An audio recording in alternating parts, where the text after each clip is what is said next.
Good morning, good afternoon. My name is Alka Halberg. I am part of the Cohesive marketing team. I will be assisting the team today with the webinar as moderator. We will give it another 30 to 60 seconds to allow all the attendees to join us on this call.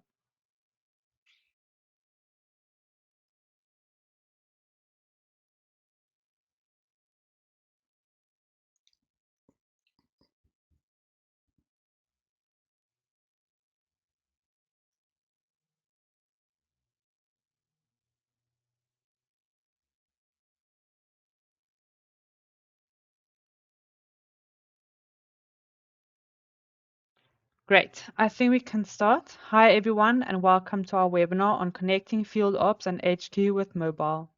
Before we start, I would just like to highlight some administrative tasks. Note that this webinar will be recorded and distributed post-webinar. All the attendees are currently set to listen-only mode, but feel free to post any questions or comments in the chat or question box. We will address these at the end of the webinar. Should you have any technical questions or problems, please log it with the GoToWebinar technical team in the form of a question mark or help section on the panel itself. Right, I will be handing you over to the host in a bit, but let me do an introduction of Cohesive first. Cohesive is an independently operated brand of Bentley Systems, and we partner with IBM and Bentley to deliver cutting-edge solutions. As a globally trusted asset management solutions company, we empower owners and operators of complex asset and infrastructure to maximize value across the asset lifecycle by leveraging leading technology platforms and digital data-driven practices. We do this by enabling real-time visibility, connecting data, synchronizing workflows, and transforming our asset performance and reliability. Now, our speakers for today are Stephen Fleshman, Senior Digital Consultant, and Tony Turner, Director of Pre-Sales and Innovation. So without further ado, let's dive in and hand you over to our first speaker for today, Stephen. Hello, everybody. Welcome to our webinar, and just a quick introduction, just to kind of share with you that I'll be more of a functional um, subject matter expert, and Tony will be more technical as we go through this. So with Tony, he has a civil engineer who spent 33 years implementing Maximo in a vast range of customers from utilities to oil and gas. He's delivered to some of the largest and most successful Maximo implementations in the Middle East and UK. And just as a side note, Tony has been working with and delivering these products since before IBM took ownership of Maximo. So that's a lot of good history. I myself, I've been in the industry, in nuclear power generation for about 34 years, where we worked with a lot of these products and solutions, specifically Maximo and mobile applications. Been in different departments such as operations, work management, and training. Um, and as mentioned, I am now with Bentley Asset Performance Services as an advisor there.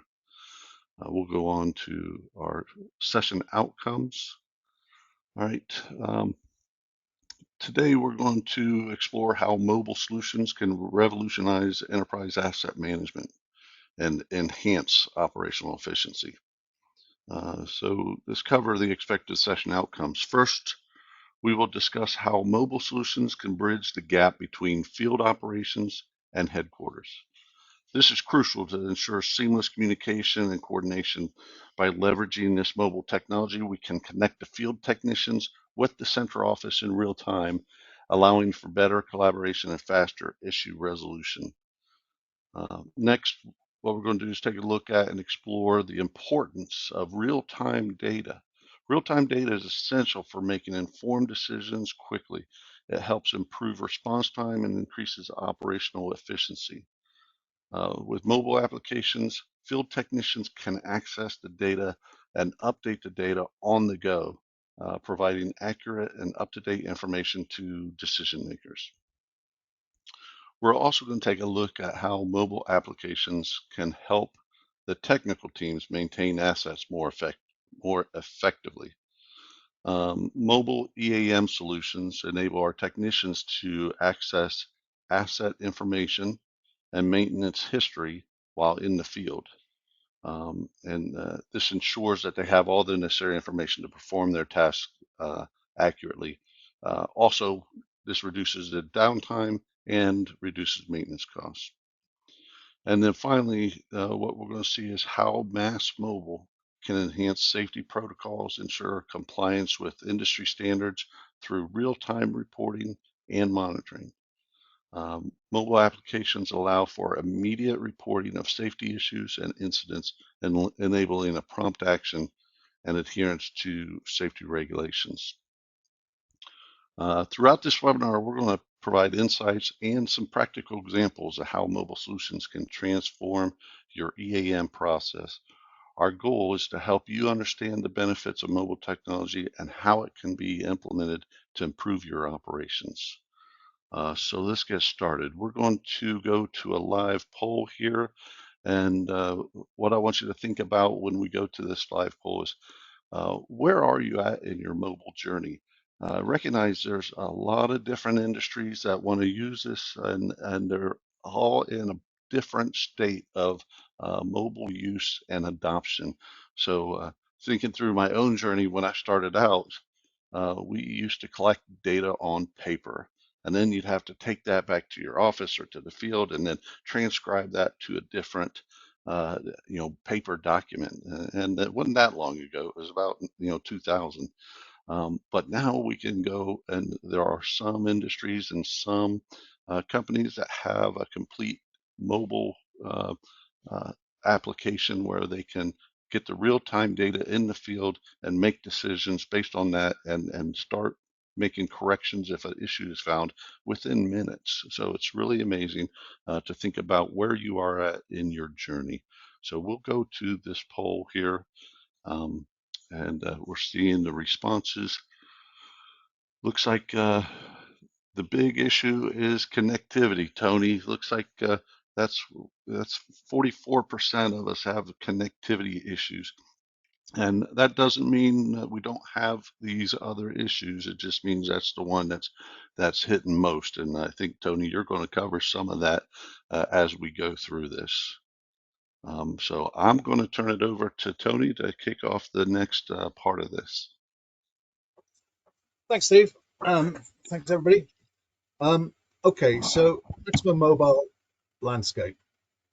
We've had Maximo Mobile really for the last 25 years. So 25 years ago, there was one game in town. It was called Cyclo. Since then, it's been replaced by various other products, and there's other products come in. The latest and greatest is IBM's Maximo Mobile product. This has now been launched with the new Maximo application suite. So it's the brand new offering. It's licensed by application points as opposed to user licenses. It's replacing Maximo Anywhere. So Maximo Anywhere was the previous IBM offering. That is coming to an end of support this year in 2025 in September. So basically from there on, if you want any enhancements, if you're on a mobile solution, Maximo Mobile is the default. It works on Maximo 7613. It also works on Maximo Application Suite.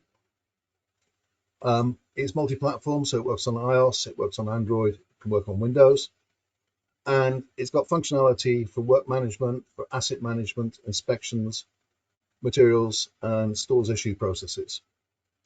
It can also integrate with IBM's Assist and the digital twin functionality. So basically, Dial an Expert and Expert AI assistance is available with the product. As a downside, IBM warn against using heavy configurations. It is configurable. It actually is customizable, but IBM caution against using it heavily customizing it. So basically, use it out of the box, minor amendments to the screens, no problem at all. So that's the offering from IBM. What are your choices? Well, choices are you can build your own. So there are lots of form builder forms available. Other applications around. So there's low-code platforms that you can actually use to build mobile applications. They tend to have very good user interfaces, and they can align the functionality to what you need. However, it means that you would need to build an interface to Maximo. And that's going to be causing issues because as Maximo gets updated, you would need to update your mobile solution to stay in line with that. And also there's areas with things like data validations or security, in that you have to build your own security interface to Maximo. Or there's a number of existing Maximo-based products. So there's quite a large suite of at least 10 applications we're aware of that are designed for using with Maximo. They're off the shelf. They've got things like work management, asset management, inventory management. The vendor will maintain the integration, so you don't have to worry about the integration. And the security profile you put into Maximo gets carried across to the mobile. So when you register on the mobile, you're using the same credentials that you use for registering in Maximo, and any restrictions on data or records, that security profile carries through. What's good about it? Obviously, it matches the Maximo's functionality, and as Maximo is upgraded or future releases, the mobile products tend to follow suit. Give you some idea of these options. These are ones that we've had experience with. Obviously, we mentioned Maximo Anywhere. Maximo Anywhere was not the most popular of IBM's products. It was there since about 2016. It did have a lot of early issues. We put it into a big water utility. It was the first ever Windows deployment, and it did cause a lot of issues. More recently, we rolled it out to a UK electrical distribution utility. They're using it for 150 users for overhead line inspections, but there were performance issues with it in terms of it wouldn't handle large volumes of work orders on the device. Now, if you're in a distribution utility, especially electrical, you may have a need to have 300 or 400 work orders on the device, because the guys are very often out of contact, internet contact, for a day or more. So they need to have a lot of work orders, a lot of asset records downloaded to the device, and that caused problems.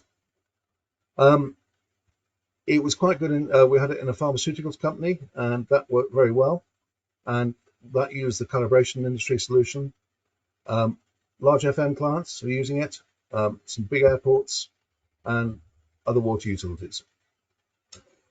On the Maximo mobile front, it is still new. We've rolled it out to a pharmaceutical company in the UK. It did cause teething problems because it didn't have calibration until a later release. So initially we were working without calibration. But we've also deployed it successfully into a number of airports, into healthcare companies, QuantumScape, and cities. So we are finding that there is traction coming in, and the Maximo Mobile is being rolled out. There's still question marks about how it's going to handle large-scale data volumes, but we'll find out. Interlock is another one which we've been using. Interlock is a bit unusual in the sense that you have to customize it. So basically, it's available on iOS, it's available on Android, but you'd have to build any changes you do have to be applied effectively using local code. What that means, though, is that the user interface is very good. It tends to be very fast, and we've used it for a number of big utilities like electric utilities, upstream oil and gas, and also electrification of rail. So although it does require a lot of work to set it up, when it's working, it works very well. Another one is Prometheus. It's now called DataSplice, or it was called DataSplice, it's now called Prometheus. And again, we had some very successful large-scale projects on the rail, on European airports, and on Spanish pipeline companies. Again, very successful. Unfortunately, Prometheus decided to increase the price, so it became a very expensive option, which tended to mean that the customers who were using it didn't want to keep it. And just some of the others around, EasyMax Mobile, we've got a number of clients using that. A product called Chime, which is used by the electrical utilities for basically doing inspections and reporting for the regulator. A product called Opco, which is a nice, easy, lightweight, but it goes in very easily and it works very quickly. And as you can see, there's a number of other different products. So there's a large landscape. Maximo Mobile is the future, but don't feel necessarily obliged to stick to that because there may be other products. One thing you might want to consider here is licensing. The licensing mechanism of Maximo has changed. IBM are now doing what they call application points. So if you want to run your own mobile product, whether it's one of these products here or whether it's a homegrown product, technically you will need a Maximo connectivity license, which is a limited user license. The limited user license actually includes Maximo Mobile. So whereas in the past you paid more money for the IBM solution, in this case now from going forwards you're actually paying more money for any other solution. Any other solution is more expensive than the IBM solution because the connectivity bit covers Maximo Mobile. So just watch out for that one. This is just some of the different technologies. As you can see, most of these products work in either connected mode or a disconnected mode. The more modern products work in both. Just a warning there, we found with a number of the products that if the internet connectivity is bad or poor, it's probably safe to work disconnected wise.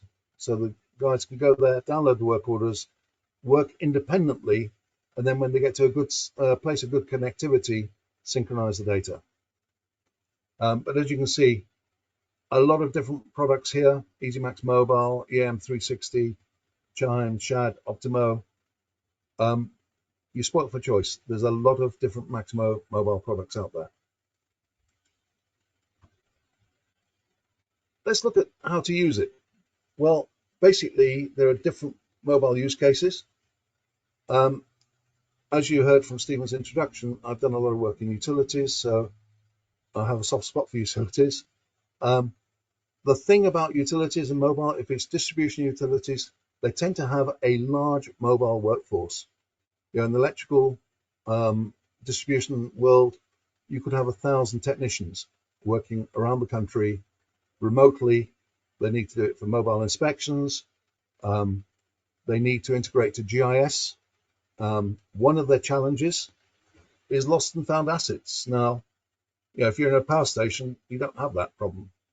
But if you go out in the field and you see these wooden poles, give you an example, a local UK distribution company, they've got over 1 million wooden poles. When they do those poles, they have to inspect them every 4 years. And when they do a pole inspection, they're probably capturing 60 to 70 pieces of information about that pole. And when they come around on the 4-year cycle, they find that some of the poles are missing because the farmer's moved them or somebody's done some road works. And they're new assets that somebody's going to put another spur in there. They haven't recorded it.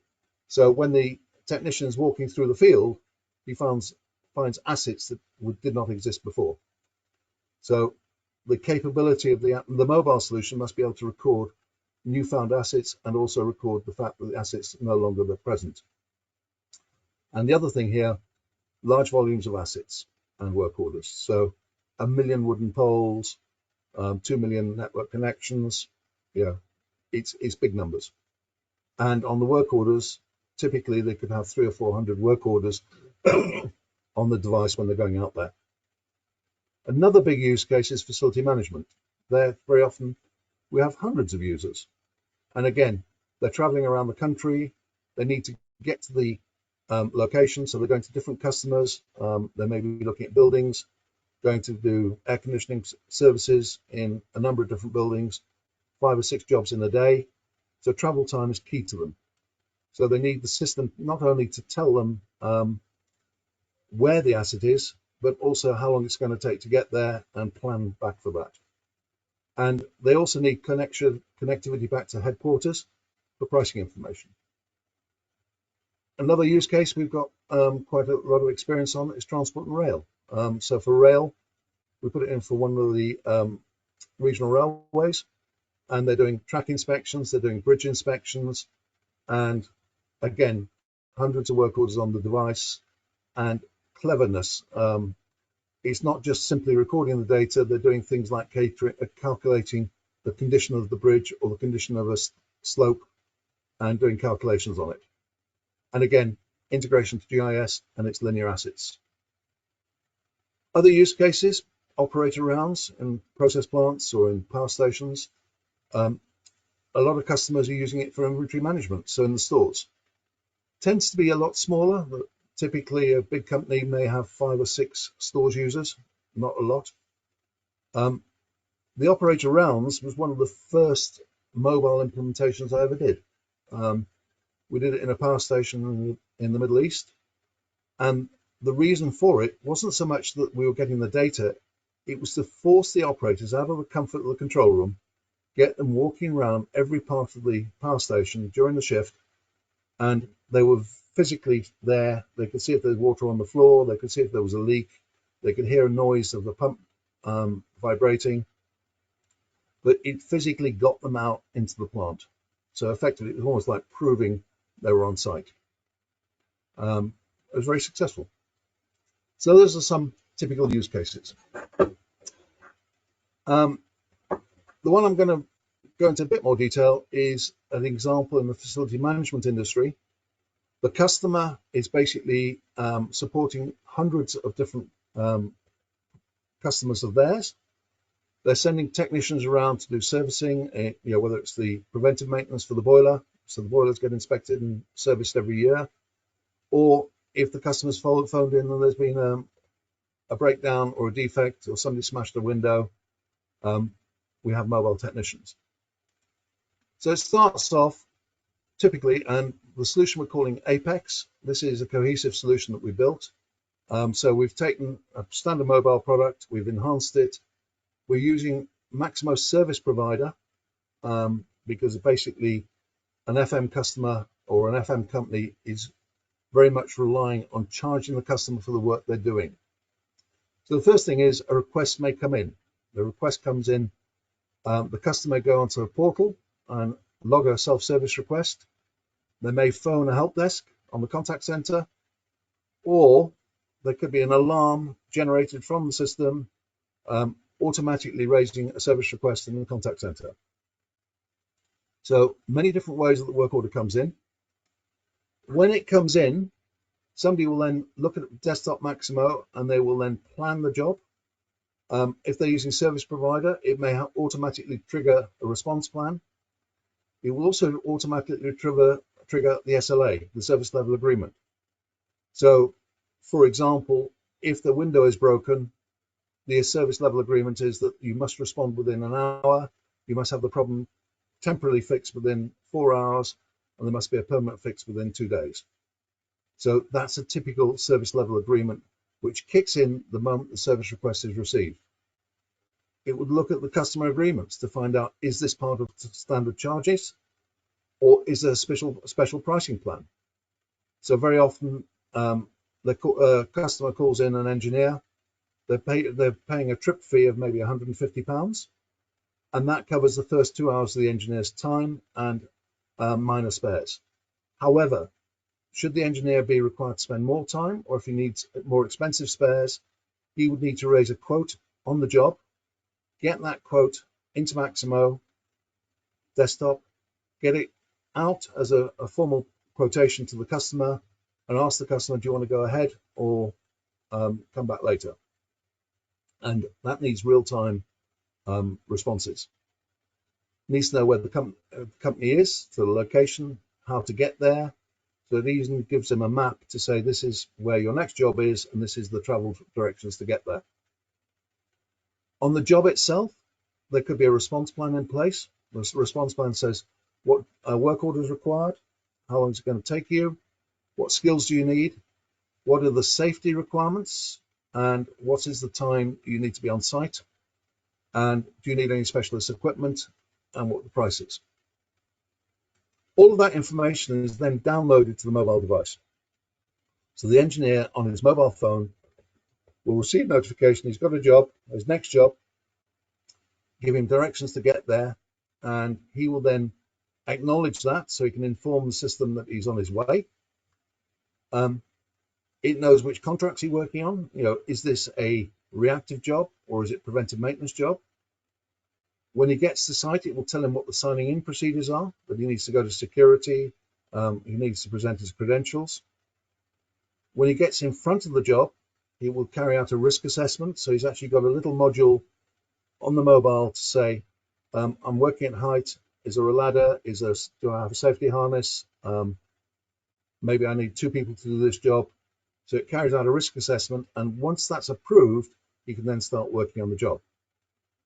As he's working on the job, the system's monitoring to say, you've only got 2 hours to do this. This job looks like it's going to take 4 hours, and raise an alert to say, you need to get a request. We need to do an estimate and get a quotation out, that you're going to exceed the limit for the funding.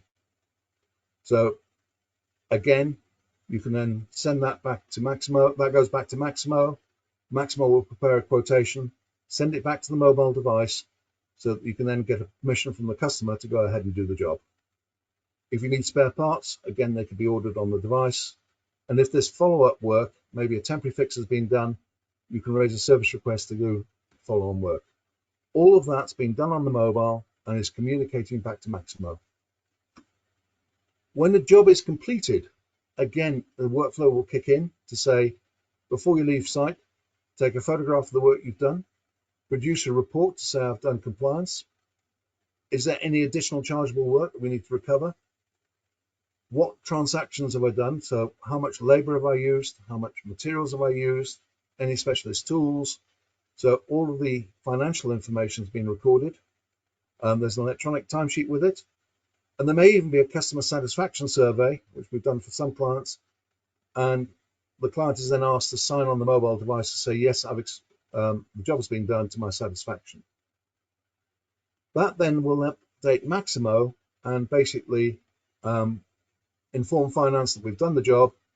These are the materials we've done. This is the services we've provided. And effectively within Maximo Service Provider, it will generate a bill using the contract rates, and it knows intelligently, is this covered? Maybe it's a preventive maintenance job, which is covered in the agreement with the customer. Maybe it's vandalism, in which case there's an extra charge. That knows which schedule of rates to use and effectively will then produce the finance. So that's an example. It's a real world example. It's a real product that's out there and being used today. And basically it's ensuring that the job is getting done. It ensures that they're meeting the KPIs and the service level agreements that have been agreed. And very importantly for FM companies, it's ensuring they're getting paid. One of the problems with FM, they tend to work on very low margins, and the worst thing in the world that can happen is they go and do a job and they don't get paid for it. This ensures that A, they're getting paid, and that B, is that the bill reflects this is the job we did, and there's the proof, Mr. Customer, you signed for it. So there is an example, a real example of Maximo for service providers. And basically that's what the elements of the solution are. You've got the IBM Maximo on the desktop. They're using IBM Maximo Service Provider. We had a scheduling engine. We're using FLS scheduling for this particular customer, but some people are using Maximo Scheduler, and other customers are using Click Scheduler. What the scheduler does is it optimizes the route and it ensures that the engineer is getting the maximum number of jobs per day.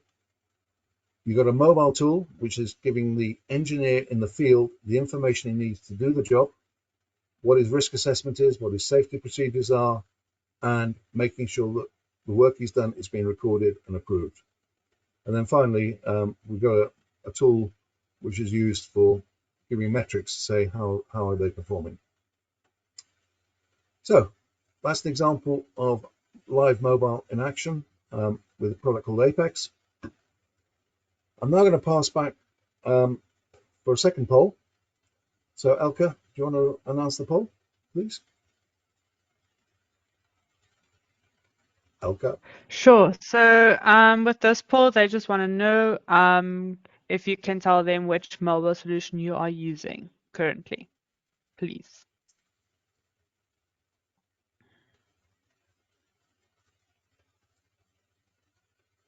That's quite important, obviously, because if you're using a mobile solution, some of them are end of life. So products like Maximo Anywhere will not transition through to MAS. So if you're using Maximo anyway, you have to change your mobile. A lot of customers are taking this opportunity to mobile enable their field. And there's other end-of-life products like Cyclo, which was the first Maximo mobile solution. It's now part of SAP. It's no longer supporting Maximo, and customers are on it. You see an underground tunnel there. That's one of the customers using Cyclo. They have to get off Cyclo and go on to another solution. Okay. Great. I think most of everybody answered, and the most popular answer is Maximo Mobile. So with that, we can go to the Q&A session of this webinar. Except if, Stephen, if you can explain the last slide, which is the free mass upgrade evaluation, just to give an explanation for it. Stephen, you're on mute. Oh, sorry. Thank you for that. Hey, the free mass upgrade evaluation, this really can come in, take a look at what your capabilities are, and whether or not you have the infrastructure set up to conduct this upgrade, or if you may need some help, or if if we notice that you have just a few weak spots here or there, but we can come in, reduce your risk of the upgrade by identifying any areas of concern, right, and increase the confidence in your upgrade and really improve your readiness. So we've done this several times, and it's been accurate. So please claim yours today. Go in, scan this QR code. Let's get a free mass upgrade evaluation, and we'll get you a report that tells you where we think you need help or where you're doing very well. Great, thank you, Stephen. Now for the questions. Tony, the first one's for you. How does the mobile licensing work? Right. Okay. This has changed over the years. In the past, you used to pay a license for the mobile product. With MAS, IBM has now changed their total licensing landscape, and they now have what they call application points. So if you're a current Maximo user, we'll calculate what your entitlement is, how many application points you've got. But those points can then be used for anything. So, for example, a limited user consumes 2 points. A mobile or 2 points for a named limited user, or if you're a concurrent limited user, you log in, you consume 4 or 5 points. When you log out, those 5 points get returned back to the field. Now, with Maximo, if you're using a mobile product to access work orders, you need a license. You need a Maximo license to access it. The limited user license gives you that license, but it also allows you to use Maximo Mobile free of charge.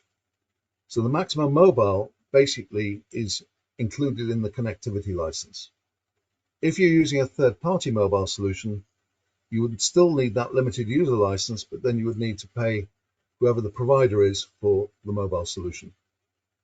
So effectively, it's changed around. So whereas in the past, Maximo Anywhere was maybe one of the more expensive mobile options, today Maximo Mobile is actually the cheapest because it's free with the connectivity.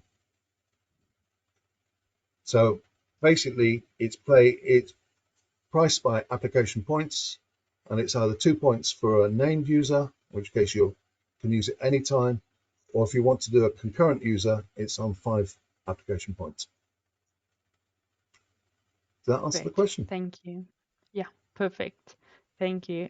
Stephen, how hard is it to switch from one solution to another, transition from anywhere to mass mobile? Well, I'll tell you, so a good answer to that is it depends, right? It really depends on what you're using and what your requirements are. So it's really important to identify that stuff up front. But the actual process of making the change is really not difficult. But what we need to do is make sure we're capturing all the requirements you have.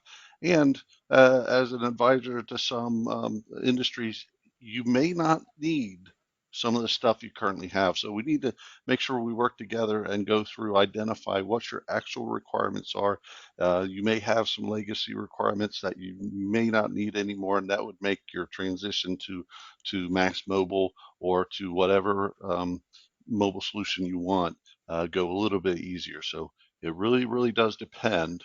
But the key thing would be identify what your requirements are first, and are they really as complicated as they need to be, or can they be simplified? Okay, cool. Tony, why can't you use a connected solution rather than disconnected mode? Okay, the connected solutions, there have been a few of them around. From IBM, there's a product called Maxima Everyplace. Maxima Everyplace was basically a lightweight version of Maximo Screens. So it used a lot less bandwidth. And the idea was if you're walking around the plant and you've got Wi-Fi throughout the plant, you could use Everyplace to do work orders on a tablet and update Maximo real time. Problem with that is some parts of the plant don't have connectivity, so it was only working in connected mode. Mm-hmm. And if you start going out into the real world, if you're on the top of a mountain or a Scottish moor or in the Antarctic, you may not have internet connectivity. So the connected solutions only work in connected mode. The disconnected mode solutions allow you to download the work order information, the assets related to those work orders, and have them on the device so you can work when there is no signal. It allows you to record the work, what you've done, and then when you get into a place of good connectivity, you can then synchronize the information. From a bit of history here, one of the problems we found in the past is the worst case wasn't no connectivity, it was intermittent connectivity. So people were working connected mode and would go into a dead spot and suddenly find that the system is hanging or they got corrupted data. So if the internet signal was not very good, it was better to actually work in disconnected mode and do the work you had to do, and then when you get into a good connection spot, synchronize your data. Does that answer that one? Yeah, perfect. Thank you. And then last one for you, Tony. For the Apex mobile solution that you mentioned, routing and directions between site visits, what platform is providing those turn-by-turn directions? Okay. The ones that we've used, Google Maps, they're using Google Maps to actually do the turn by turn. So effectively, the map on the mobile, we know where the location is, and then they were using Google Maps to actually navigate to the location. If they're using GIS, we can actually get GIS control as well to actually give them the turn by turn direction. But effectively, the system was saying there's the work order, we know where it is, and then they flip over to the map view and follow Google Maps to actually route them to that location. Great. There just came in another question. We are on MAS 9081 and have heard that mobile is a difficult thing to get set up properly on MDM devices. As we are moving toward a mobile workforce, do you have any tips for us? On the mobile data management, I would need to get one of our technical people to actually respond to that. So can we actually take that one offline, and can we respond to you separately on that? Okay. Do you know who the question came from? Yeah, I do. We took it down. We will get it to you. Another question, are there any licensing agreements to access the Google routing components? No, it's not an IBM license agreement, so you would need your own Google account. And okay. I know from experience the Google accounts has a limited number of queries, so you would need to have your own licensing agreement with Google. Perfect, thank you. If there are not any other questions, I think we can conclude the webinar. So I want to thank you, Tony and Stephen, for joining us today, as well as you, our attendees, for listening. We have additional information available on our website in the form of blog posts, articles, case studies, and even brochures. If you want to reach out and discuss your strategic path forward, please reach out via our website or LinkedIn. So that is a wrap for today's webinar. Thank you again all, and I wish everyone a great day. Thank you, everybody. Thank you. Thanks for listening.